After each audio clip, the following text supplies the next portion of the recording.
Hello everyone, simple గా టేస్టీగా మా పాపకి ఎంతో ఇష్టమైన కప్ కేక్స్ చేసుకుందామా. ముందుగా అయితే మిక్సీ జార్ తీసేసుకొని దాంట్లో ఒక 3 ఎగ్స్ అయితే బ్రేక్ చేసుకొని వేసుకున్నానండి.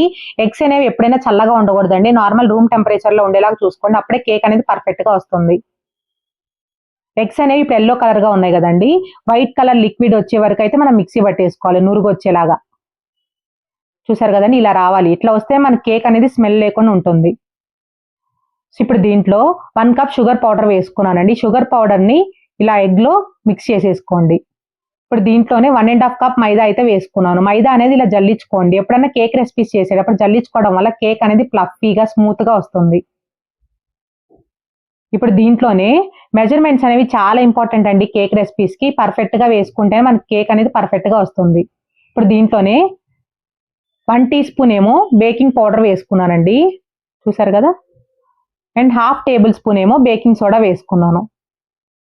ఐస్ క్రీమ్ స్పూన్స్ మెజర్మెంట్ చేసుకోండి. మీ దగ్గర మెజర్మెంట్ స్పూన్స్ లేకపోతే ఒక ½ కప్ ఏమో మిల్క్ వేసుకున్నాను.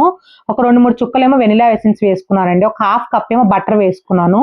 బటర్ అనేది ఎప్పుడైనా వేడిగా ఉండకూడదండి, రూమ్ టెంపరేచర్ లోనే ఉండాలి బటర్ కూడా. బటర్ లేని వాళ్ళు ½ కప్ ఆయిల్ కూడా వేసుకోవచ్చు. వేసేసుకొని ఇలా కట్ అండ్ ఫోల్డ్ మెథడ్ లో మిక్స్ చేసుకోవాలి. మిక్స్ చేసేసుకొని బ్యాటర్ అనేది స్మూత్ గా రావాలండి, ఎక్కడ ఉండలు ఉండకూడదు. కేక్ బేక్ చేసుకోవడం కోసం మందంగా ఉండే బాండీ తీసేసుకొని దాంట్లో ఇసుకన్నా సాల్ట్ అన్న వేసుకొని, ఇలాంటి స్టాండ్ ఉంటే స్టాండ్ పెట్టేసుకోండి. స్టాండ్ లేని వాళ్ళు మూతన్నా పెట్టుకోవచ్చు. పెట్టేసుకొని మీడియం ఫ్లేమ్ మీద ఒక 10 మినిట్స్ ప్రీ హీట్ కానివ్వండి, అంటే బాండీ అనేది కొంచెం వేడి పడాలి. సో బాండీ వేడయ్యే లోపే ఇలాంటి కప్ కేక్స్ మౌల్డ్స్ తీసేసుకొని దాంట్లో బ్యాటర్ అనేది వేసుకోవాలండి. మరి ఫుల్ గా కాకుండా కొంచెం గ్యాప్ ఇచ్చి వేసుకోండి, ఎందుకంటే కేక్ బేక్ అయ్యేటప్పుడు కొంచెం పొంగుతుంది కదా. ఇప్పుడైతే ఇలా వేసేసుకొని కొంచెం ట్యాప్ చేసుకోండి. కొంచెం ఇలా ట్యాప్ చేసుకోవడం వల్ల మనకి ఏదైనా ఎయిర్ బబుల్స్ ఉంటే వెళ్ళిపోతుంది. ఇప్పుడు దానిపైన నేనైతే చాకో చిప్స్ వేసుకుంటున్నానండి. మా పాపకి చాకో చిప్స్ ఇష్టం కాబట్టి. మీ పిల్లలకి టూటీ ఫ్రూటీ నచ్చినట్టయితే టూటీ ఫ్రూటీ కూడా వేసుకోవచ్చు, కలర్స్ గా ఉంటాయి కదా అవి. ఇప్పుడైతే గార్నిష్ చేసేసుకున్నాం. ఇప్పుడు మనకైతే ప్యాన్ కూడా ప్రీ హీట్ అయిపోయిందండి. సో మూత తీసేసుకొని ఒక్కొక్కటిగా ఇలా వరుసగా పెట్టుకోండి.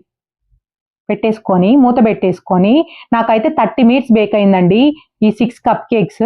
మధ్య మధ్యలో కూరకి లాగా మూత తీసి అయితే చూస్తూ ఉండకండి, ఎందుకంటే మళ్ళీ మూత తీస్తూ ఉండడం వల్ల ఆవిరి అనేది బయటికి వెళ్ళి కేక్ బేక్ అవడానికి టైం పడుతుంది. కరెక్ట్ గా టైం పెట్టుకొని 30 మినిట్స్ మూత తీసి చూడండి.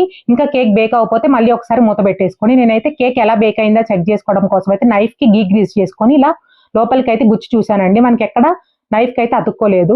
సో పర్ఫెక్ట్ గా అయితే మనకి బేక్ అయిపోయింది కేక్ అనేది.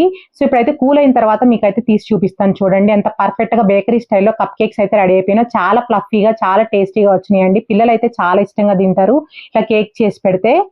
ఒక్కసారి అయితే ఇలా నా స్టైల్లో అయితే కప్ కేక్స్ చేసి చూడండి, చాలా పర్ఫెక్ట్ గా వస్తాయి. Thank you so much for watching. Please like, share and subscribe.